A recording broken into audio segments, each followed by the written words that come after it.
What's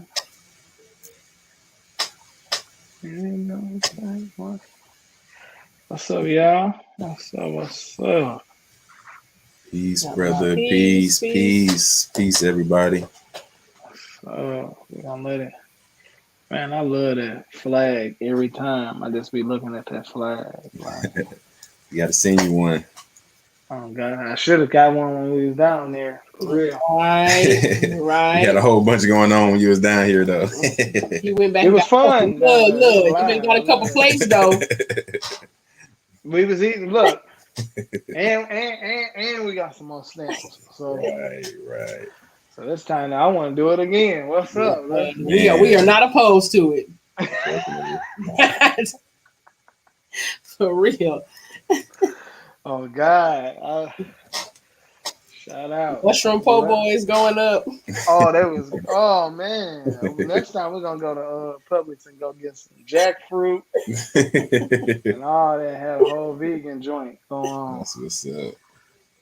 You know what? It's funny because I for a little bit I forgot we was live. So we just talking like it ain't the whole world looking. But okay.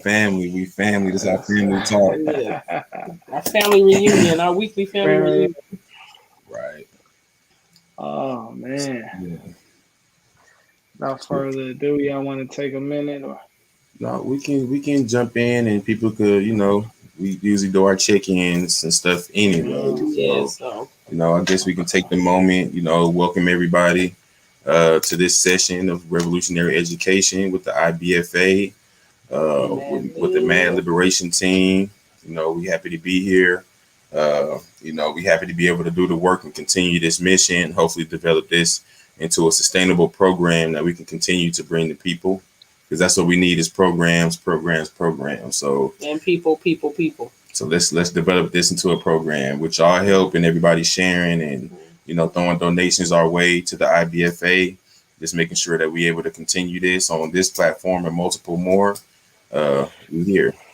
So we'll just start off with some check-ins. Okay. I guess I can start first. We didn't go live last week. We weren't able to go live last week. Just real busy, so I guess we're checking in for 2 weeks. But my last 2 weeks have been interesting. Been cool. I've been trying to work on myself, work on my spiritual side. Of course, definitely entrenched in studying, it being Black August. The bros came down to visit us a couple of weeks ago, so that was fun. They were able to pull up to the Marcus Garvey Day, and we were able to hang out like family. It was some activities that went on during that day that, my brother showed me that they had my back, right? Had our back, had the community's back, you know what I'm saying? So that was a wonderful experience, Tori and Travis. So I would definitely appreciate seeing y'all during this last 2 weeks.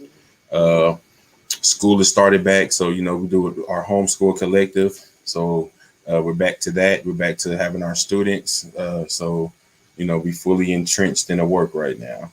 But overall, my 2 weeks have been good. What about you? Okay. Thanks for sharing. Yes, my 2 weeks has been very busy, yet very productive, which is always good when you have productivity. So like Bomani said, our school has started back and the students, like I said, they didn't come to play games this year. So that has been great. This has been the best start we've had since we've been homeschooling for the past going on 9 years. So this has been a great 2 weeks of school. Like I said, the students are they ambitious and they ready to work. So that has been great. It's made it easy on us. All the parents, we all align with each other and the goals they've set for their young warriors and what we expect and what they expect from us as well. So, holding each other accountable as a village, that's always great. So my 2 weeks has been awesome.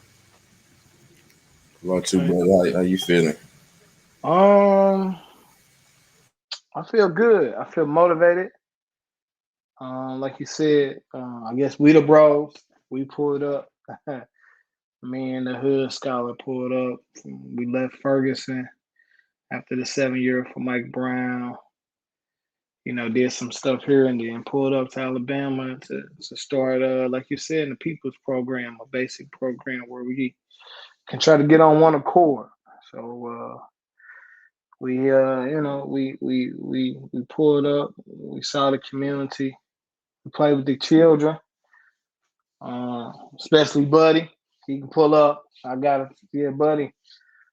You know how that go. So a young revolutionary a rebel without a cause right now. We need to just give him a little cause to it.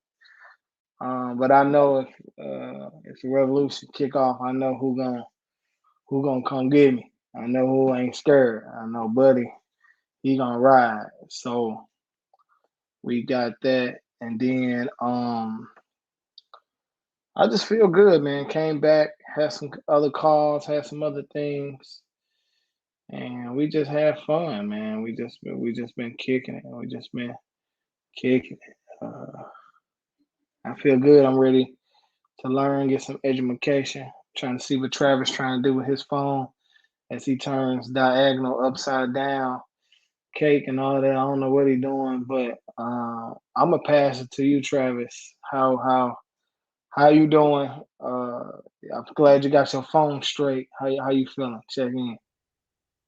Yo, what's up? Yeah, I was watching it from the Facebook. I was like, oh yeah, I can just jump on.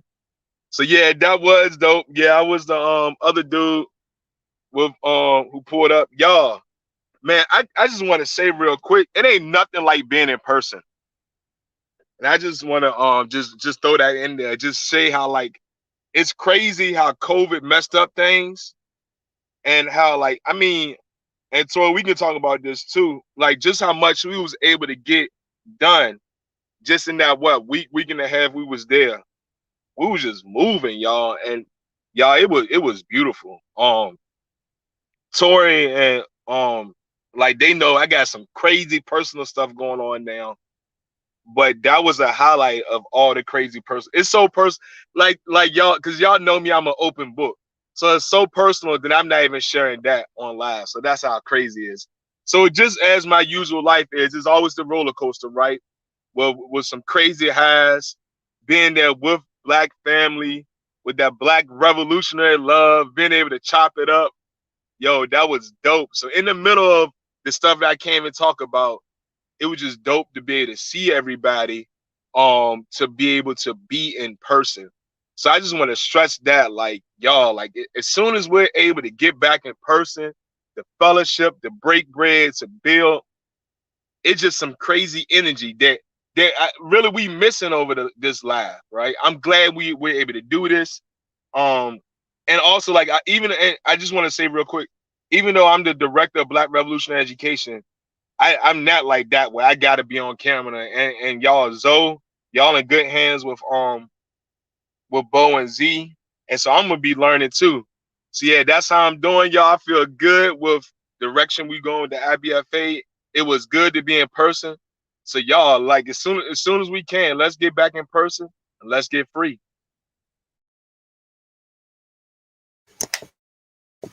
I say, brother. Yes. We definitely looking forward to linking up again.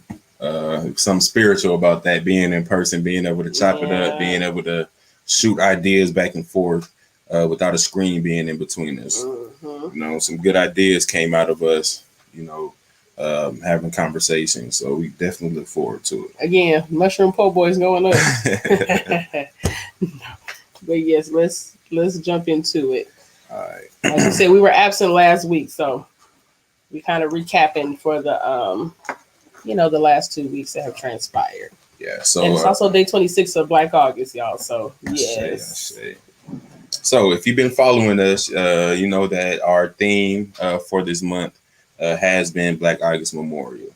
This month is a month of resistance where we honor our fallen freedom fighters, who fought and gave their lives for our freedom. This is a month where we honor, show respect, and give attention to our political prisoners who are still locked behind. We have probably thousands of political prisoners across the United States. Many of them have been incarcerated since the 80s, the 70s. Many of those have been in SHOOT programs or in solitary confinement situations for 20, 30 years or plus, right?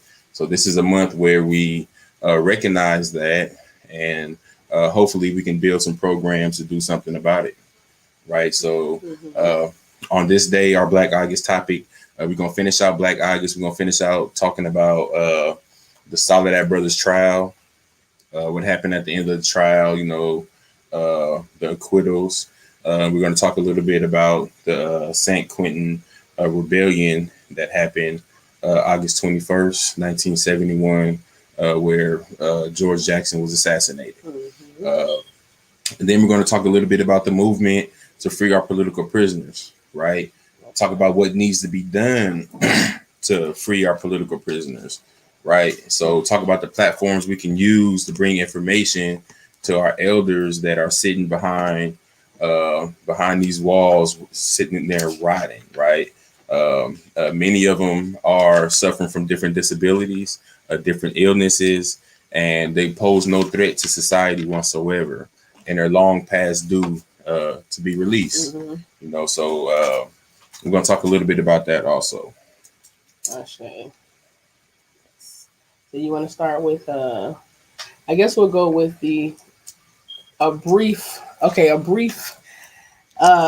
lead up to the Soledad Brothers court case. So this is after W.L. Nolan, Alvin Miller, and Cleveland Edwards were murdered in Soledad prison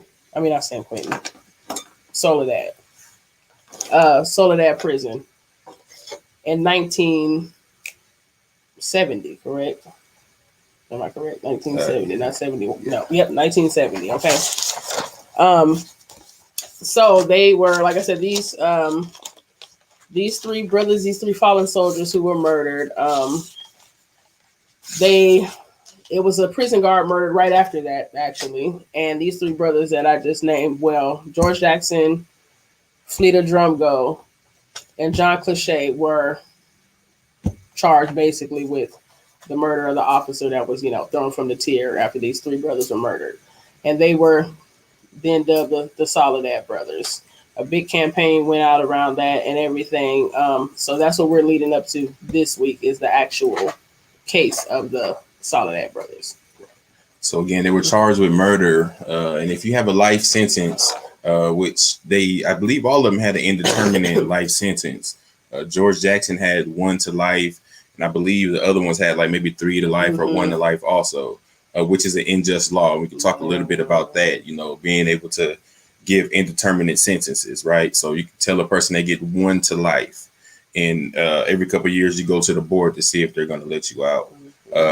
That's inhumane, right? These people, these brothers that have been behind the walls for 30, 40 years, when they go to the parole board or they go to the board, they sitting talking to people who probably weren't even born when they were incarcerated, right? Didn't understand. So, or were children, or were 30 years ago were children. And these are the people that they're talking to across the board to see if they'll be able to get their freedom, right? So anyway, we're going to get back on topic. So the Soledad Brothers,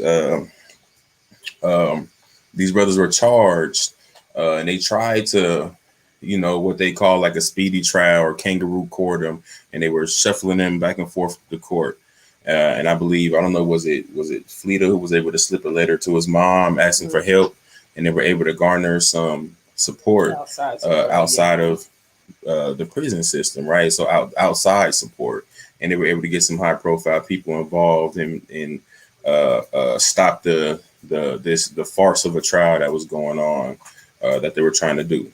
If that trial would have went on the way it was without a movement surrounding and bringing attention to the Soledad Brothers, they all definitely would have been found guilty and probably convicted and sent to death row.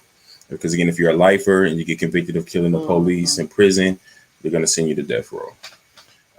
So again, one of the most important things about the Soledad Brother that are oftentimes is missed over or just glanced over is the fact that there was a movement built, right? People were protesting and protesting the conditions of prison, right? And it was because of the Soledad Brothers bringing attention, right? What's the lawyer's conditions of face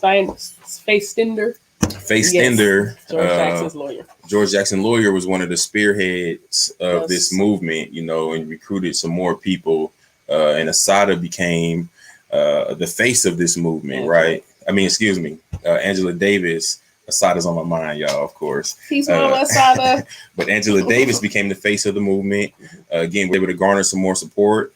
They were outside of St. Quentin, outside of that, you know, bringing attention to what was going on behind the walls. Even during this time, younger brother Jonathan Jackson, younger brother of George Jackson, Jonathan Jackson, also participated, you know, also was out there making sure Angela was straight, you know, kind of, you know, making sure everything was good, and also being able to put his boots on the ground, you know, for that political education, you know. So he was able to put his boots on the ground with the Panther brothers and sisters, so on and so forth. So again, there was a movement. People knew who the Soledad brothers were. George Jackson was able to get his book out, right? And a part of the proceeds from the book were supposed to go to the struggle, to the movement, right? So that's important, you know, having a movement outside to be able to change some of the conditions on the inside, or at least being able to draw some attention to the conditions on the inside. And that's important now as well. Now. Yeah, you can't have that without inside and outside cooperation.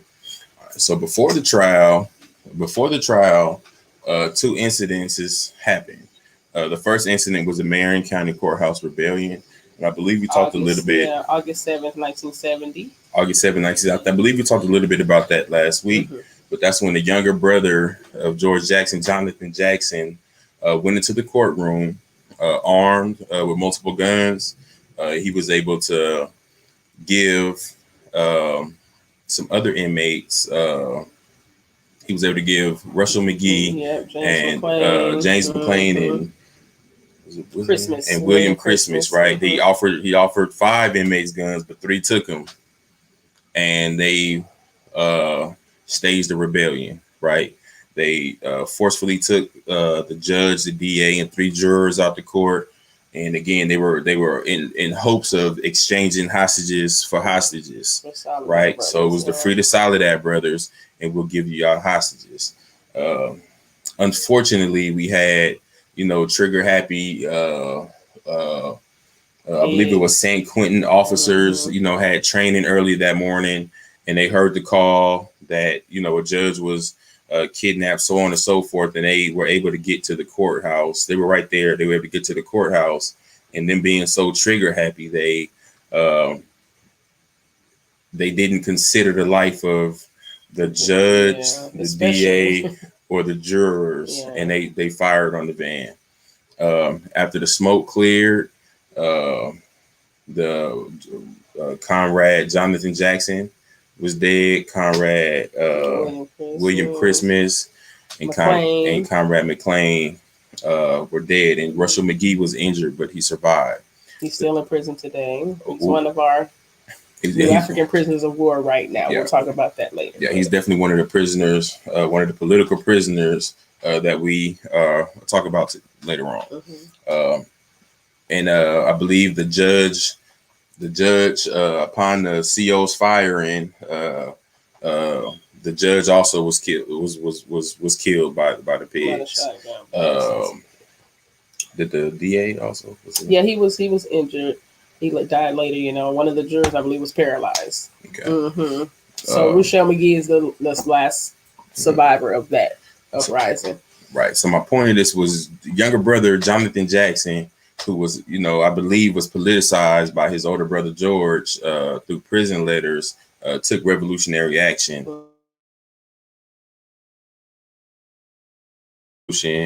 That we were having here. So again, he was able to, you know, to show us what needs or what could be done as far as armed struggle. Again, I was reminded this Black August that, you know, we are focused on the armed struggle aspect of our struggle, right? You know, and Jonathan Jackson embodies that. You know, he gave his life for the struggle, politicized by his brother. And not just that, I think he just missed his brother. Like he had been there since Jonathan was 6, and he never saw him outside of the walls again. So that's something he had to, deal with, live with.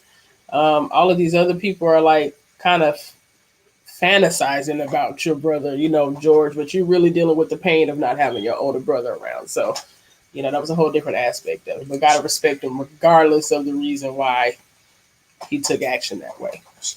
And so the outcome of this was the surviving revolutionary Rochelle Mcgee was charged with multiple charges. I believe he was charged with, kidnap with intent of extortion.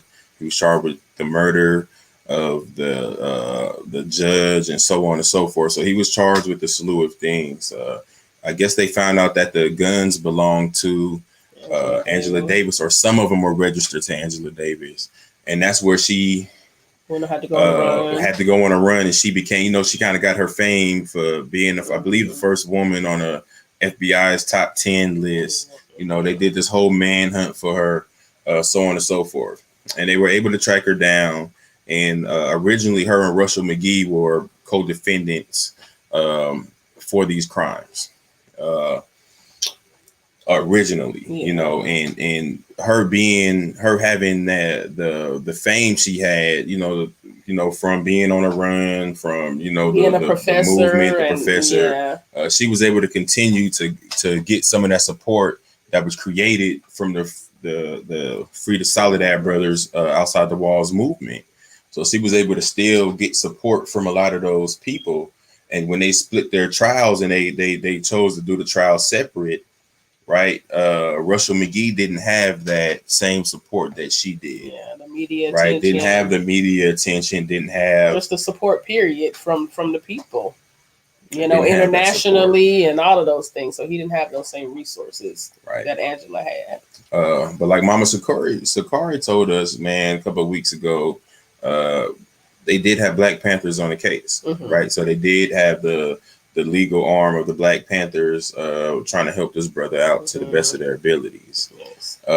Angela Davis ended up, I think she was just acquitted of the charges. They gave her lesser charges. Again, the charges, you can't charge somebody for buying legal guns. That's basically what they would have had to charge her with. And in the state of California at that time, it was legal. So she ended up getting acquitted. Rochelle Mcgee's trial went on for years. He ended up firing multiple people. He ended up defending himself. And I just wanted to point out in his trial, I really love this brother for politicizing it this way, and he named himself after the brother off the Amistad, Cinque. So it's Rochelle Cinque Mcgee.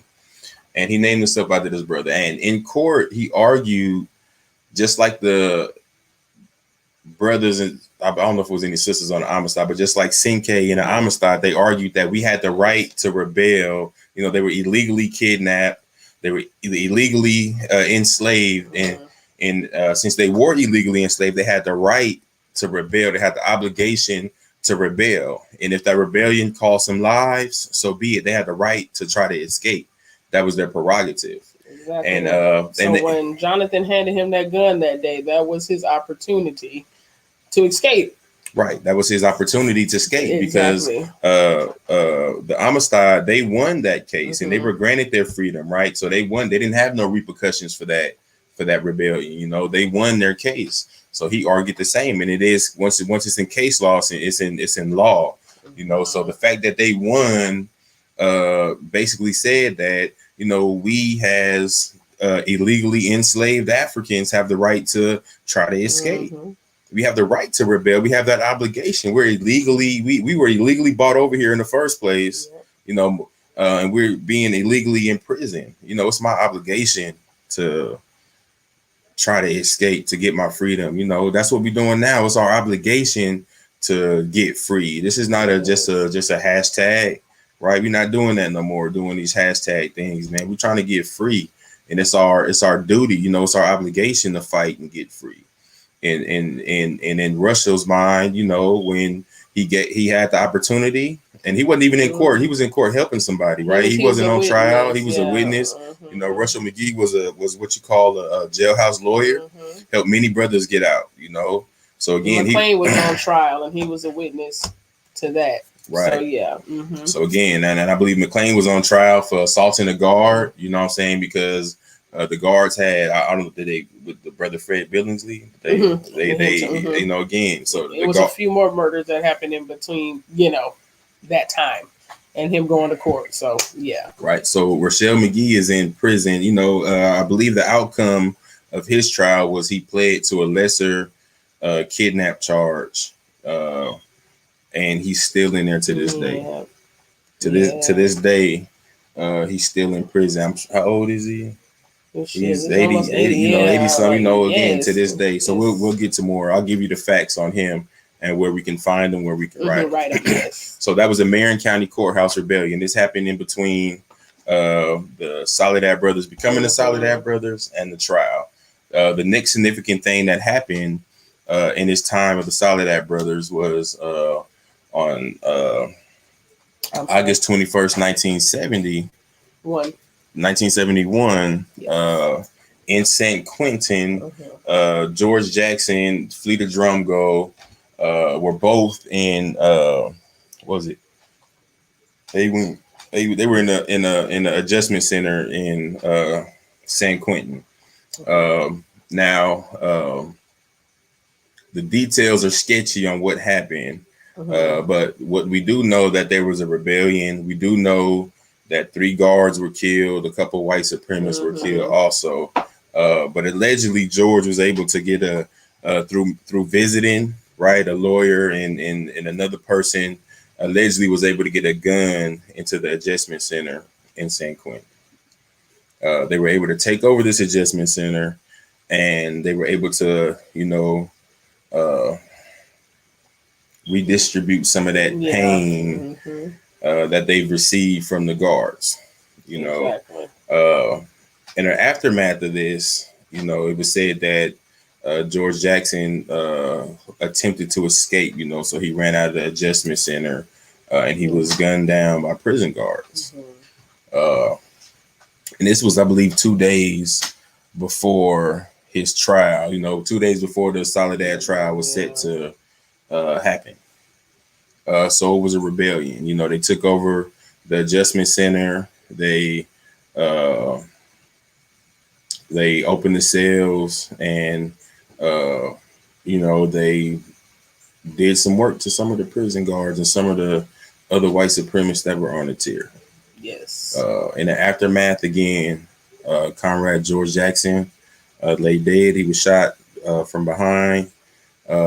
And they came with the story of the gun and the wig and all this type of incredible stuff. One of the news sources, and you could go to YouTube and look it up.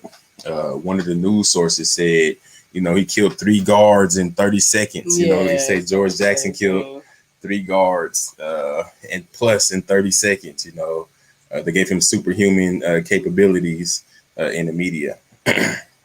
So again, the aftermath of this, his lawyer had to go on the run. Right. His lawyer had to go on the run because he was accused of bringing the gun in for him. And after this, the San Quentin 6 were created. This, you know, and these brothers were all charged with crimes associated with the rebellion, right? Slicing the guards' throats, killing the other inmates. It was some other charges also associated with it. So they became the San Quentin 6, and then the aftermath. So I'm not sure who went to trial first, the San Quentin 6 or the Soledad brothers trial, but the aftermath of the San Quentin 6 trial, I believe, 3 were acquitted. 3 of 6 were acquitted. Yes. Yeah. And I believe Hugo Pinnell. He was in there already. Well, Hugo Pinnell was already in there on a life sentence anyway. So yeah, he pretty much, regardless of how that went, he was gonna still be in prison. He was already serving a life sentence before the uprising happened. Yes. And I believe he was charged with the murders of the the guards. You know, they testified that he was the one that slit the throats of the guards, so on and so forth. And again, the aftermath of I had dates. I don't want to pull my notes up. We could look it up and fact check. But the aftermath of, I just want to talk a little bit about the trial. You know, so the San Quentin 6 trial and the Soledad brothers trial, I believe they were held in the same court. You know, but the Soledad brother trial, they flew the brothers in each day from San Quentin to San Francisco.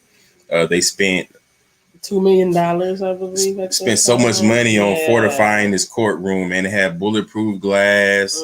They was making sure that no attempts, no anything, nothing like the mayor and county courthouse rebellion would happen again, or St. Quentin. You know, I think they spent like $15,000 just on bulletproof glass. You know, so again, this was unheard of at the time. You know, flying inmates in a helicopter to their court date. But again, the aftermath of that was they were acquitted, right? They were acquitted. The two remaining Soledad brothers were acquitted of those charges. And like I said, we wish Comrade George was able to see that, you know, was able to experience that. But they were acquitted. Yeah. And then Flea, like we said, he went from being a Soledad brother just being one of the San Quentin 6. It's like he just has. He also was Flea Drumgo was also a part of the San Quentin 6, also part of the Soledad brothers, and you know, so just a revolutionary salute to that comrade too. You know, we know George Jackson talked about the prison system. You know, the shoe was there to break the brothers. You know, so these were some of the unbreakable men that were behind the walls, right? That took revolutionary action, right? That took the call to arms serious to the best of their abilities. You know, so again, those comrades that walked out that courtroom with Comrade Jonathan Jackson, that was a revolutionary move, right? They took the struggle into their own hands, right? So this is what Black August Memorial is all about, just commemorating those comrades that went to armed struggle. You know, we talk about it all the time. We talk about revolution. And these comrades didn't think that their actions would be in vain, right? They thought that their actions would spark us to continue the revolution, continue the armed struggle, you know. So that's what we're here for. You know, we're here to the following the steps of these great revolutionaries that, you know, paved the way for us. You know, definitely keeping the spirit of not being broke, because they're trying to break us out here also. You know, they're trying to break our spirits out here. They're trying to, you know, we consistently are bombarded with images of Black people being shot down in the streets, you know, by the police, by ourselves. You know, we're consistently being bombarded with negative stats about Black people, you know, consistently being bombarded with, you know, making us, you know, as Black people, the problem of society, right? So again, they're trying to break us out here, you know, trying to break our spirit. You know, they try to keep our children uneducated. At least, you know, don't give us the resources to achieve our freedom, right? So again, they're trying to keep us, you know, enslaved. They're trying to keep us under their whip, you know. So again, that's why we have platforms like this, so we can, you know, try to get free to the best of our abilities. And they were at that time, we had this conversation in the car. They were forced to resist at that time. Like, I don't think we take it seriously now because it's still there. There's no doubt about that. Different forms, but it's not in your face like it was in the 60s and the 50s, 60s, and the 70s, where every time you walked out of your door in the South as a Black person, you were at the whim of fucking just white women, white children, white men. Like, now we don't really feel that, even with this Black liberation movement. You have to think of what was going on in these times of the 60s and 70s. You got Malcolm being assassinated. You got Emmett Till. You got the civil rights movement happening. You got Jim Crow going on. You have Medgar Evers being assassinated. Jimmy Lee Jackson being assassinated. So these are every day. Like, every day, it was something going on. They had to resist. There was no way around it, you know. And that's the spirit that we're missing now, because, like I said, it's not direct in your face racism anymore. You know, we feel like, even with voting now, They remember being harassed. These elders that go vote faithfully, they remember when they were being spit on and they seen people hanging and because they wanted to vote. They know why the struggle.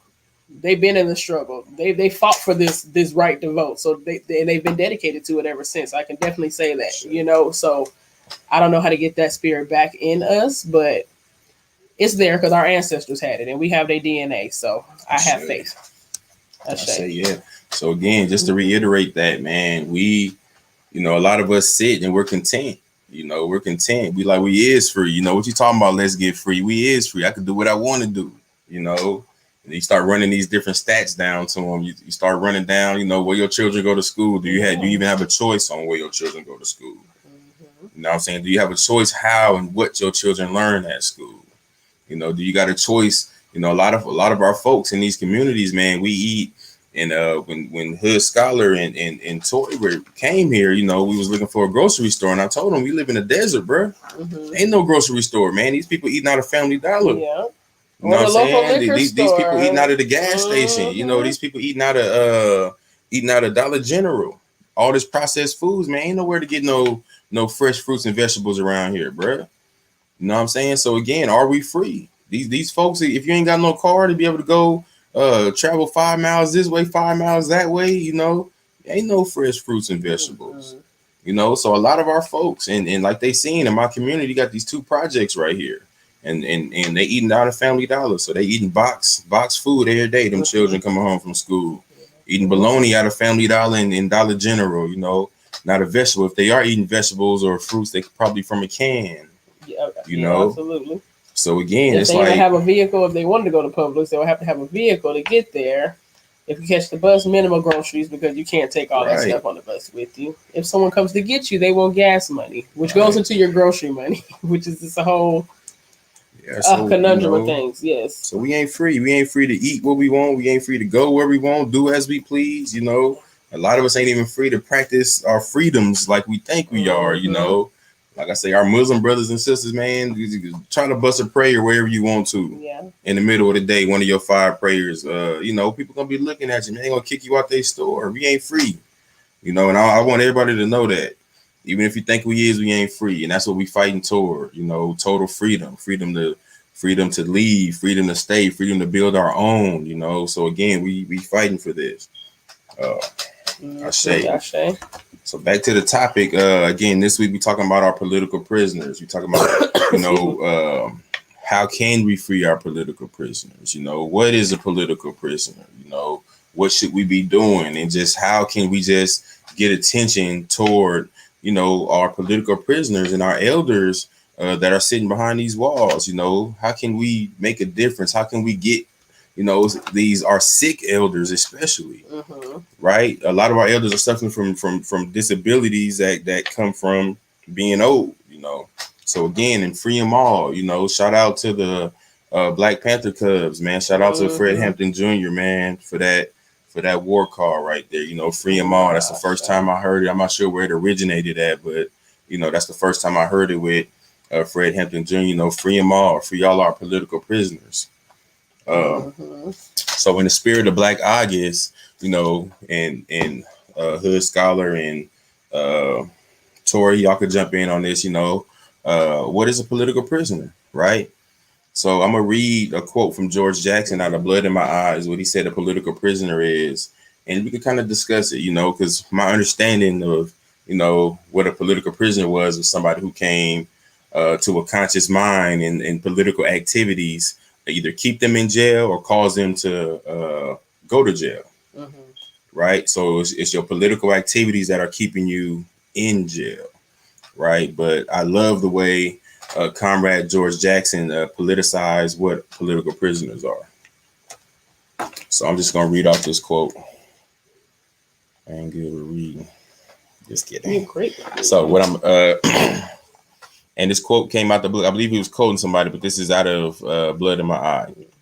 It say all Black people, wherever they are, whatever their crimes, even crimes against other Blacks, are political prisoners because the system has dealt with them differently than whites. Whitey gets the benefits of every law, every loophole, and the benefit of being judged by his peers of other white people. Blacks don't get such benefits of any such jury trial by peers. Such a trial is almost a cinch to result in the conviction of a black person, and it's a conscious political decision that blacks don't have those benefits. So again, comrade, believe that all black people who are incarcerated are political prisoners, whether they're politically conscious or not. Mm-hmm. And the reason he says they're political prisoners is because of the politics surrounding them being in there, right? Being incarcerated. We don't get, even today, this is 50 years ago, we still not getting a trial with a jury of our peers. You know, we're still being arrested at disproportionate rates. Excuse me, we're not being arrested at disproportionate rates. We're being sentenced to prison time at disproportionate rates as it relates to white folks, right? Like I say, they get the benefit of, they got this thing, and I'm pretty sure it's everywhere. But they got this system to see if they're gonna charge you as an adult or a juvenile, right? And in this system, they ask questions like, are your parents married? Do your parents have a job? How much do they make each year, right? And if you're a poor black child that grew up in a single family home, or grew up in the foster system, or has a ward of the state, you don't, those loopholes don't apply to you. So when they ask, are your parents married? You like, I don't know my parents. When they ask, they ask stuff like, did your parents get a college degree? It's based off of your some type of status that they created to see if they're going to charge you as an adult or they're going to charge you as a juvenile. Point system. So again, that's not fair. That's not fair, because if a white boy from suburbia, in a 2-parent home does the same crime as this young brother in a single parent home, they're going to be treated the same exact crime. They're going to be treated. They could be on the same exact case, and they're going to be treated different, because of their family status. And as we know, black, blatant racism. It's blatant racism. I mean, we know black folks ain't poor just because we want to be poor, man. That's systematic. Exactly. Again, so I just want y'all to chime in on what the political prisoner. What's a political prisoner? What's y'all understanding?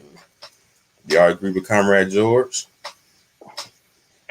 Yeah, for me, 100%. I actually got to sit with Elaine Brown, the only woman to chair the Black Panther Party. And she made a comment, and it stuck with me. She was like, everybody black is a political prisoner. We get to screaming, these are political prisoners, when you one too. So you might want to start hollering a little more for because you involved in that when you say political prisoner, because somebody might be screaming free you next.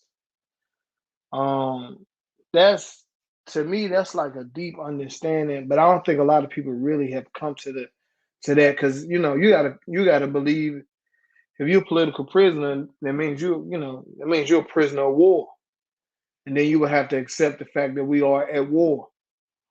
If if you shooting back or not, you still gonna get shot. You still, or in the crosshairs of white supremacy. So yeah, as the young people say, George was spitting when he wrote that. He was spitting.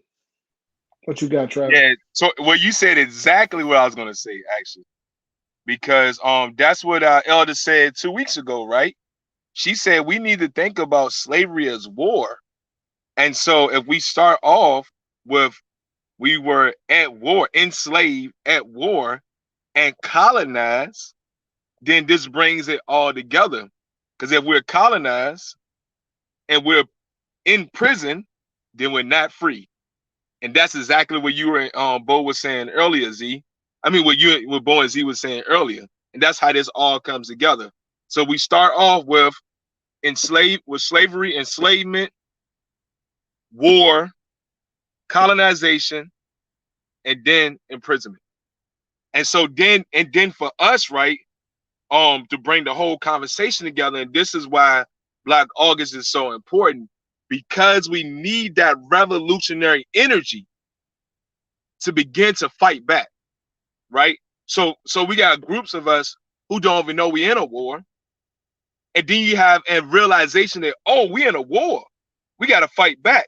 So then we can use the revolutionary energy from our ancestors and these stories that you're sharing to say, you know what? Hey, we can rise up too, and we can fight back. Shame, but it's so funny. But this is the thing. So they definitely, the state and the powers that be, definitely knew what they were doing when they took all of the elders and the liberation revolutionary educators and elders off the line, off the main line. They definitely knew what they were doing when they put them in the SHU in solitary confinement for longer than I've been alive. You know what I'm saying? So that's why the liberation education is not there.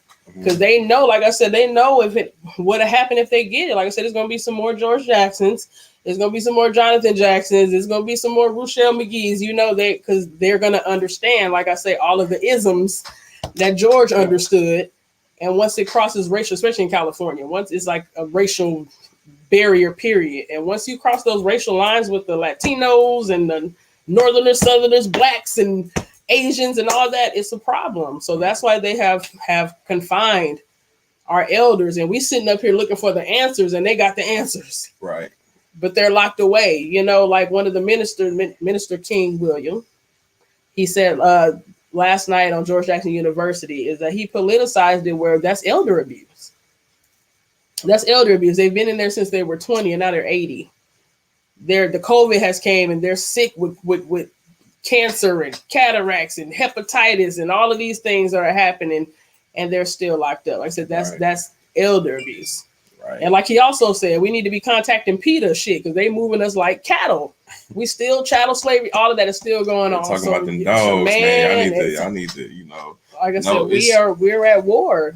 That is true, but we definitely need to advocate to get our elders out. We have to. Like I said, they're the gatekeepers.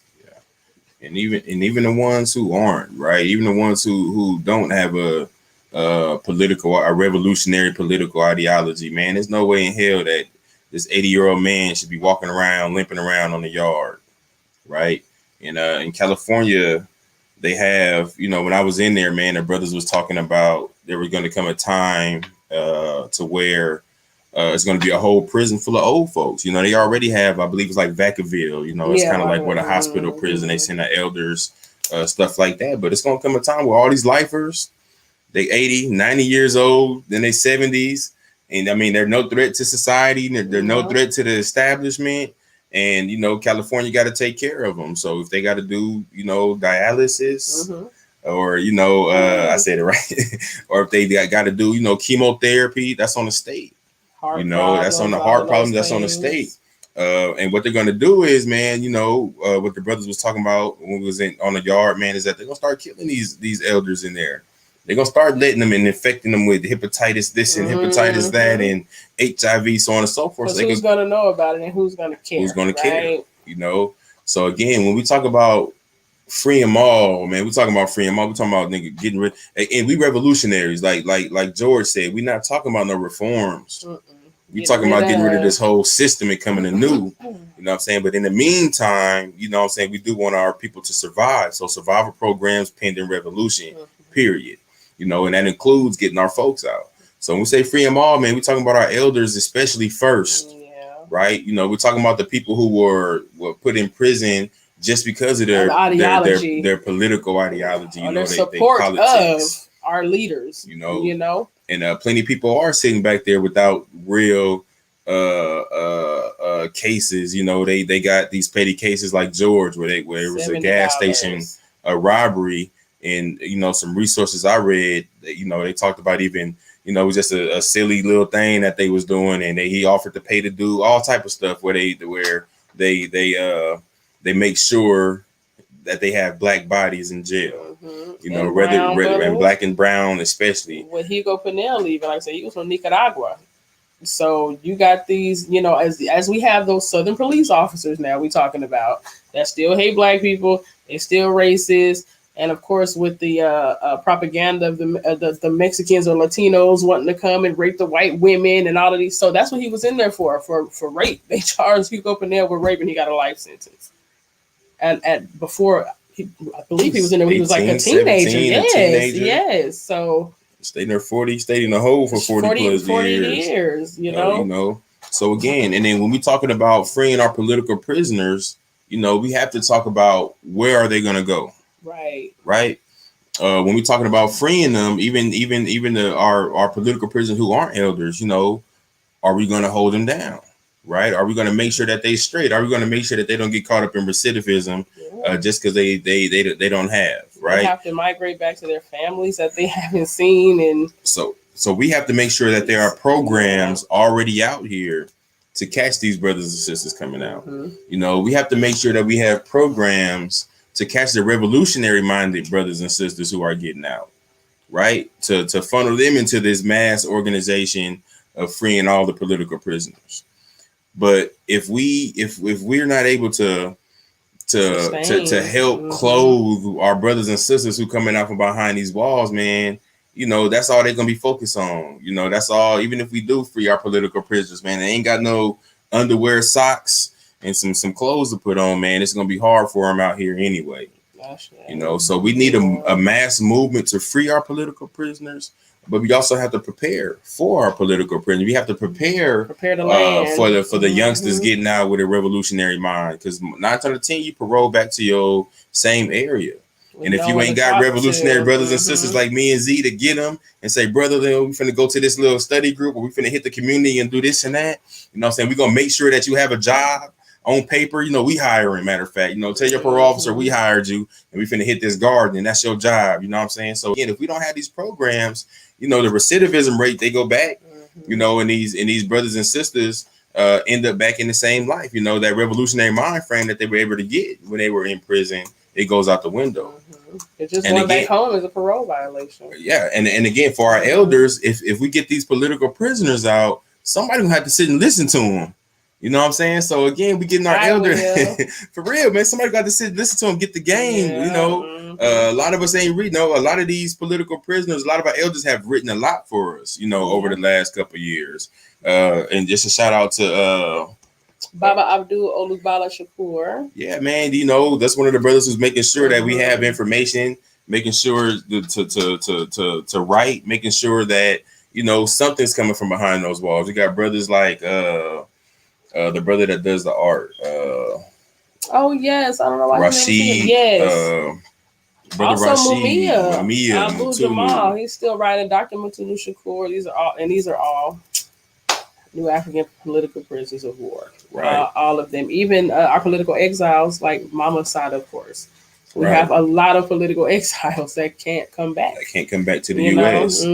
So again, when we say free them all, that's what I'm talking. So again, we have political prisoners that's worth our efforts, man. Yeah, it's worth our words, our letters. Something that pissed me off, man, so bad was that, and again, I guess if we go on by Comrade George's definition of a political prisoner, Meek Mill, man, this dude had a big mass movement to free Meek.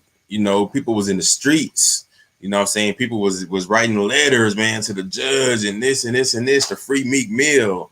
And we talking about in Philly.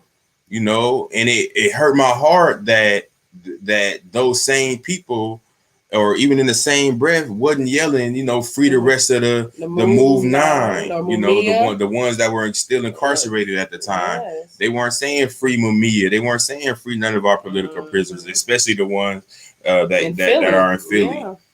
So again, that hurt my heart, again, I'm not mad that Meek Mill had a movement surrounding him, but they was treating bro like a real political prisoner. Like he really, like they really got him in there because of his revolutionary politics. So again, but that's the type of energy we need surrounding people who are political prisoners, right? That's the type of energy we need surrounding our folks. Again, and we have organizations that are doing the work. You could find some groups and stuff that keep to make sure that these political prisoners, our elders, aren't forgot about, right? Yes. So again, we talk about in Alabama, talk about the Free Alabama movement. Mm-hmm. We got a couple of groups, even the New African Independence movement continue to keep political prisoners at the forefront of the struggle. George Jackson University. George Jackson University, that's to create conscious new Africans behind the walls, right? This is, to create study groups within the walls to change the mind, like Conrad said, change the minds from a criminal mentality to a revolutionary mentality, So again, we need these apparatuses, and we need here on the streets to build mass movements and support. A hunger strike's not going to work if we don't know about it, if we're not able to spread the word that Atmore is having a hunger strike. They could just starve them brothers and sisters in there, but if we're involved and we sharing these stories, they're not going to be able to just suppress it. So we're taxpayers, so we need to start demanding these lobbyists that we vote for or not, but we need to start making sure we get into these prisons and see what's going on in on the inside. Like I said, we pay taxes for these roads and we can drive on them. We pay taxes on everything else and we can use it. So I say, and everything we say, is by any means necessary, right? So that's a part of what we talk about. So again, getting into these behind these walls to politicize people. I don't care if you got to become a pastor. I don't care if you got to revolutionize some of these lawyers to get behind the walls and start politicizing these new Africans, right? There's ways to do this. There's ways to start programs where we're making sure that Africans inside the walls are getting revolutionary literature. You know what I'm saying? We're making sure that they're able to read revolutionary pamphlets that are being created on the streets, being able to know the political climate that's on the streets, right? A lot of times these brothers are secluded and don't even know the political climate from outside of what they're seeing on TV. So just making sure that we have that solidarity and making sure that we are helping change the conditions in prison by knowing what's going on, and helping free our political prisoners, man, helping free our people that are unjustly incarcerated, period. Make sure they have their resources, because the irony is that we make sure they have what they need when they're in the inside. They eat, they have clothes, they have jobs. So why can't we do the same thing when they come out here? They should have clothes, food, and jobs. We do it any fucking way. Maybe involuntarily, but we do it anyway. So let's do it intentionally. Let's make sure.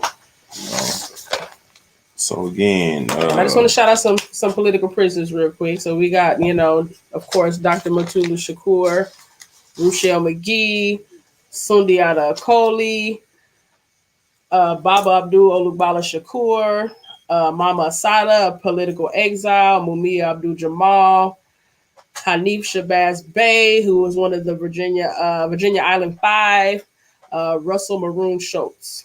Right. These are only a few. We just want to give a revolutionary shout out to Imam Jamil Al-Amin, formerly known as H. Rap Brown. Just a revolutionary salute to this brother. Again, another political prisoner. And there are efforts and things you can sign to bring attention. All these political prisoners have addresses, right? So just being able to write a political prisoner, write a prisoner, write somebody, just to send them a card of support, saying we with you, man, and sign these petitions that you see floating across your social medias to free these comrades. And I think this is something that's important. I just thought about, I've too spent some time behind the walls. My husband, a lot of us have. That's the story for another show. But anyway, I know a lot of us remember our damn cell number. Our numbers, period, from when we was in there. So, number, man, if you remember your number, man, write whoever the hell in your cell right now, because there's somebody in there. I'm so serious. I mean, just man, keep your head up if you do. But like I said, a lot of us, that number is stuck in our head like our phone number, even better sometimes. So, if let's just tap into all, like George said, all of us are political prisoners. We all deserve that love and to be treated like human beings. Right. We've all paid our debt to society already. Like, that's been paid off by the ancestors years and years ago. So let's get free. I say. I say.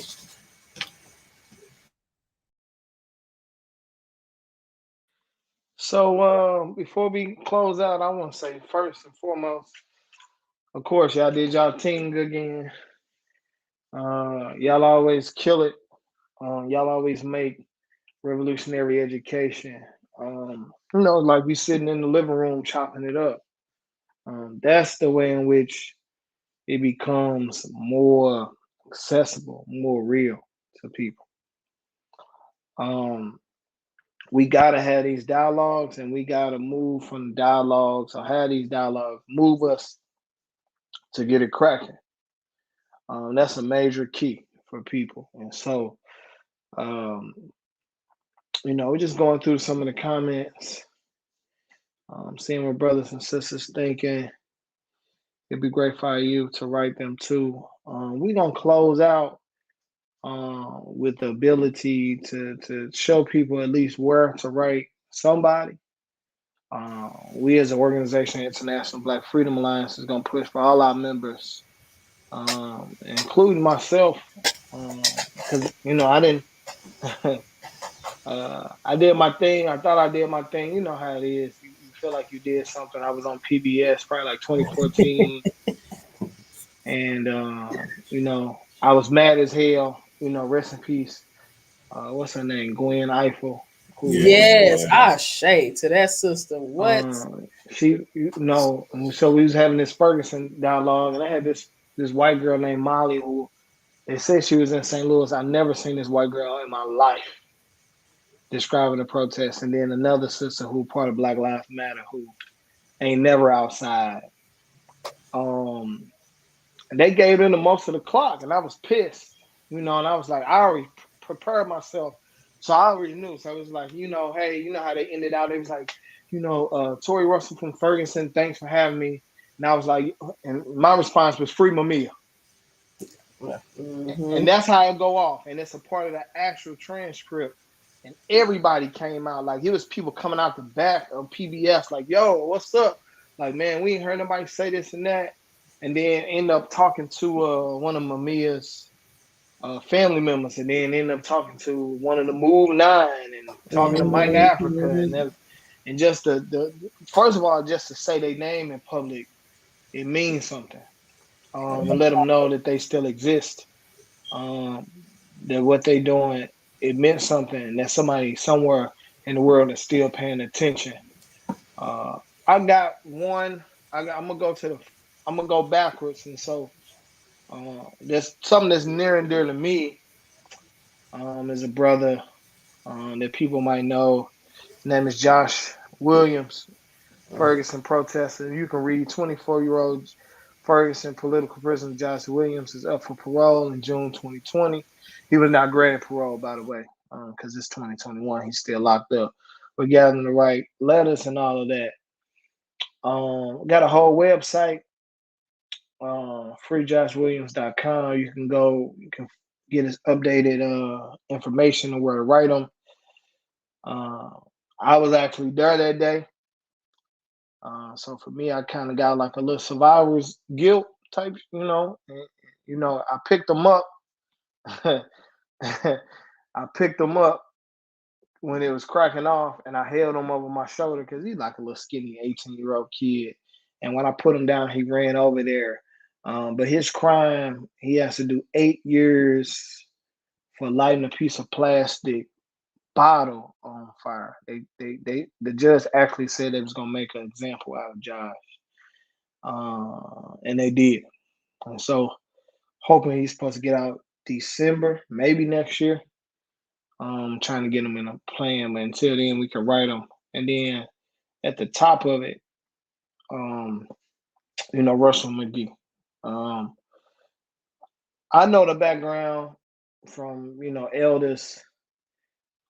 They tell the story about how Angela Davis' team separated her case from his case, which took away all the momentum. Some people even say that the basis for the politicizing of the trials came because of changing the names and all of that. So Russ McGee, like you said, locked up. He got locked up for a $10 bag of marijuana. And he was sitting in the pool waiting his turn on a $10 charge. Caught their gun and was like, "Shit, that's my opportunity to get free." And so, as you can see, you can write them. Please write them. Please give love to our people because here in St. Louis, we on our 8th protest, not only internally but externally. So the city jail in St. Louis City, some house Negroes have stopped the close the workhouse campaign, which is one jail in our city. The people were moved into this jail that you're seeing on the screen right now. This jail is bad. It ain't as bad as the other one, but there's no such thing as a humane jail in the United States of America. Ain't nothing humane about being incarcerated. And so, as you see, we took these pictures outside of the city jail. This is right across the street from City Hall in the city. And I know some of these brothers. I go to the jail, and like you said, Bomani, I'm like, yeah.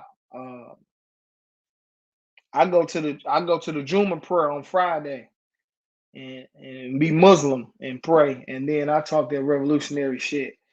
After that, after we get up from Juma on Monday, we go, and after the brothers do their salat, then I teach about Black Panther Party or the Black Liberation Army. I don't care how I get in. I go with the Christians, Muslim. It could be the Church of Scientology. As long as I get up in that joint, and I can talk to my people, they can't stop me from talking. And so right now, another brother, Reggie Clements, who locked up for 30 years or 27 years, I believe, or 28 or 29, shit, for something he ain't do. He tried to just say, I can't, my bad. But he said that he was just trying to figure out what it is. They said he killed these white girls. He did. And so I pick up his phone call. We have conversations. He said something that was so dope, like you said, a lot of the wisdom is locked up. So he said, I got a number one thing to stop climate change in America. I mean, in the world. I was like, okay. And brother, you in jail. They mind me going, I'll be like, I don't know. This might be hit or miss. He might say, we all might start, and we all need to grow our hair and put, I don't know, I don't know where it might go. But he ended up saying something. He said, we need to let our grass grow. Stop cutting it. It's like, okay.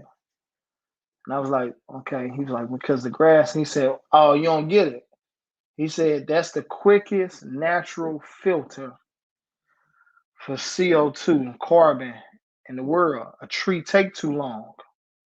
But the grass can instantly filter like the filter in your air conditioner or in your car. You just need this much to filter it out. And the quicker it grow, the more it grow. He said, so when COVID started, the grass started growing faster. And I was like, so I'm like, I don't know. But that's the ideas. But it made sense. I ended up looking it up, and it was the truth. So a lot of, like you said, a lot of our political prisoners, or like Nip would say, you know, people are geniuses. We just don't have the avenues and opportunities to explain it. And so, go ahead. I know y'all got something. We sure need Nip here to help the baby, honey, I because swear. he didn't lost his mind. And Shakori. Do you see Shakori Richardson? Yes, Oh, yeah. all that. So She one didn't even thing, know how she didn't know how the internet works. You can't like right? something and unlike it, and it don't disappear. It ain't how that works. Nah, so again, we have to have these apparatuses to catch these geniuses coming out.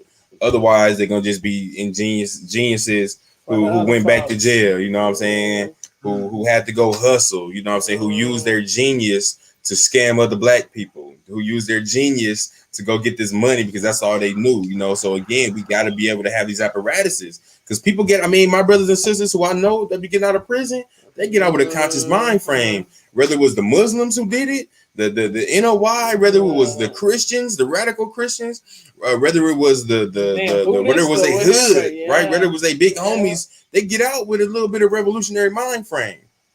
Especially But yeah. they gotta go back to where they came from. They ain't got nobody. You know, we get called institutionalized when we come out talking different than we went in. I was about to say that's the stigma though. They be like, "Oh, you a Muslim? You a Muslim now, bro?" It's like, but I'm eating healthy.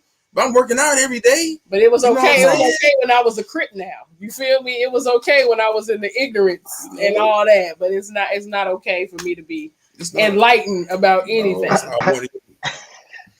Hey, yo, so look, you know the funny part is, brother was like, Dick Gregory, rest in peace to Dick Gregory, St. Louis native, Sumner grad, St. Louis, same high school, oldest black high school west of Mississippi.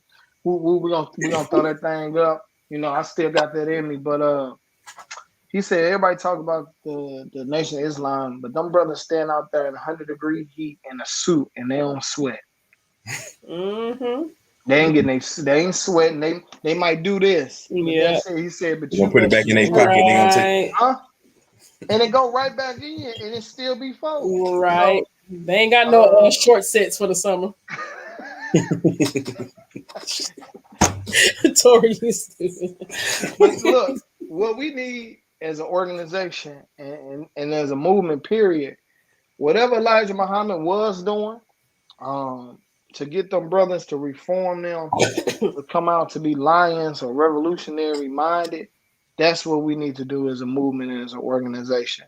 We need to figure out a way, and not even figure out a way, duplicate the process, but have them come out to do revolutionary things to end it all. I think it was a sister down there when we was talking in Alabama. She was like, you know, that's the number one place that we can find revolutionaries. You know, we just got to redirect them towards, you know, being, you know, the protectors of the community. If you can gang bang on the Bloods and Crips and GDs and folks, gang bang on the police, gang bang on the white supremacists, gang bang on the judges and the lawyers and the prosecutors. You do the same gang banging you would do somebody set tripping, but just do it for your people.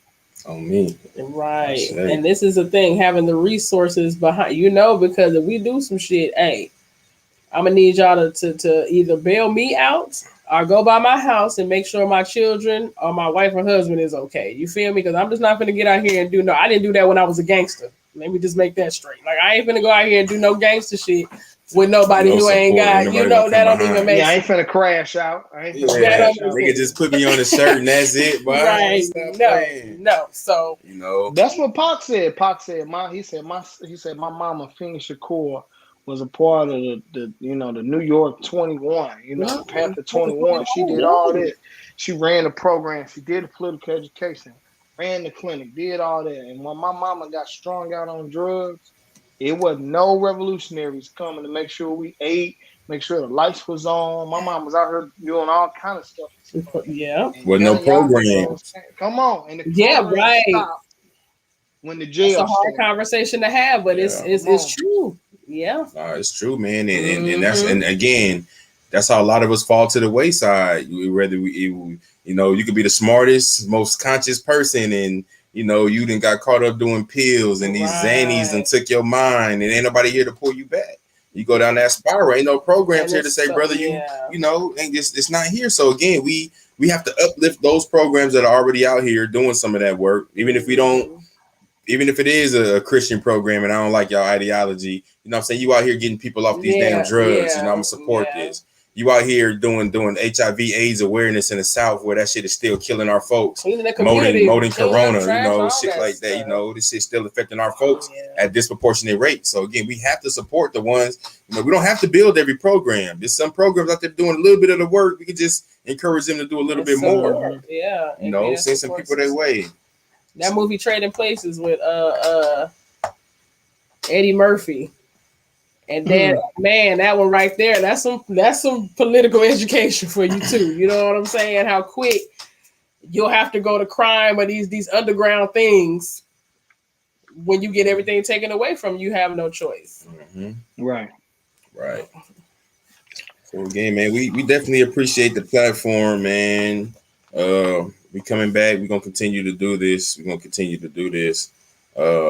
work got to be done, and hopefully we can just help move along somebody's mind state and just spark some thought, and or we even lead by example in how we live our life and our lifestyle.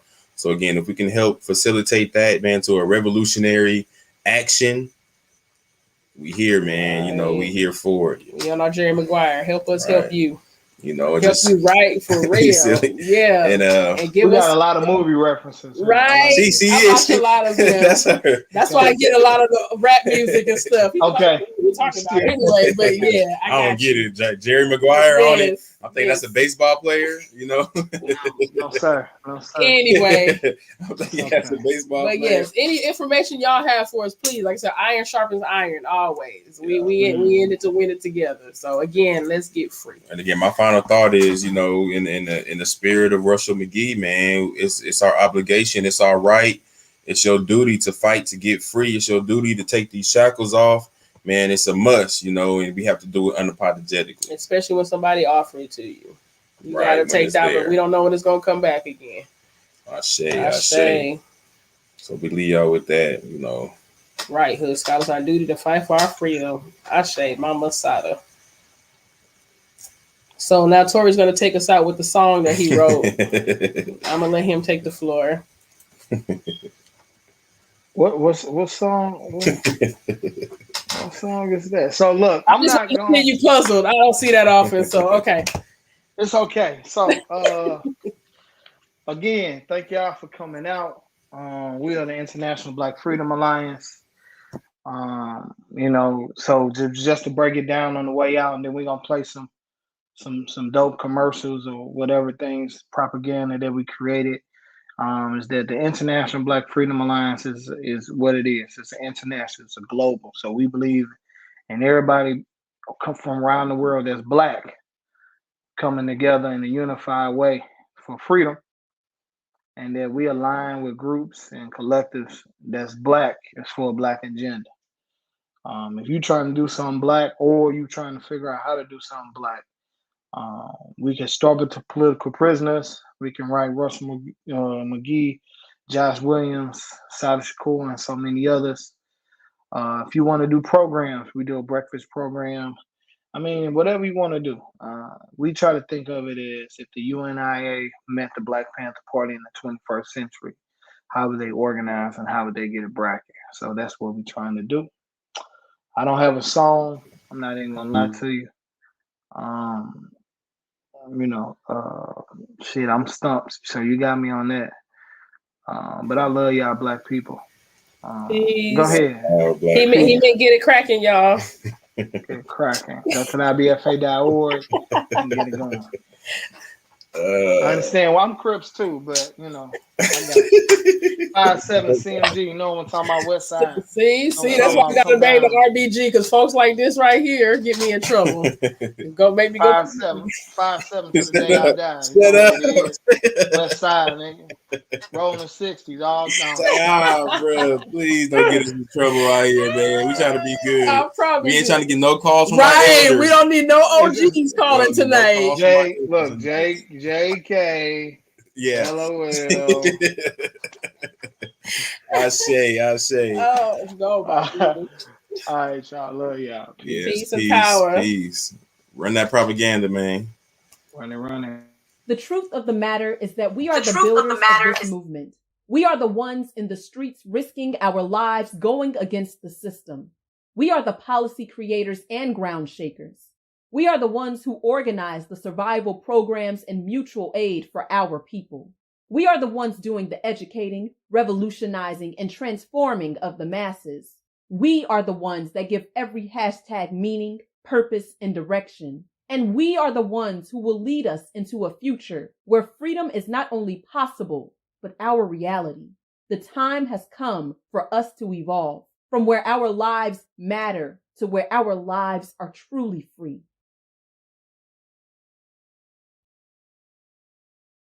Welcome to the Black Freedom Movement. We know how this movement started. We know when it started to go left. And we know how to get it back on track by getting back to the basics. Grassroots, community, organizing. So let's get back to our blueprint for Black unity by doing it how Marcus Garvey did it. like how MOVE did it, and like how the Black Panther Party did it. By feeding, clothing, housing, healing, educating, training, mobilizing, and organizing the people towards one goal and one purpose: Black freedom. So if you want to connect with other like-minded Black people around the world and build a real Black liberation movement, go to the IBFA.org and tap in. What if we had the power to bring every Black leader throughout history together in this day and age? What could we accomplish? What if we brought the radical mobilizing of Dr. King together with the unapologetically Black organizing of Malcolm X? What if we used the political ideas of Fannie Lou Hamer and put it with the successes of Julius Nyerere, Patrice Lumumba, and Maurice Bishop? What if we created an entirely new economic system based on the philosophies of Dr. Claude Anderson, Muammar Gaddafi, and Thomas Sankara? How many Black Wall Streets do you think would exist today? And what if we created an organization in the transformational ways that Ella Baker did, or even a movement like Winnie Mandela did to end apartheid? How strong of a people would we be if a movement or an organization like that existed today? Now, what if I told you that we've already started?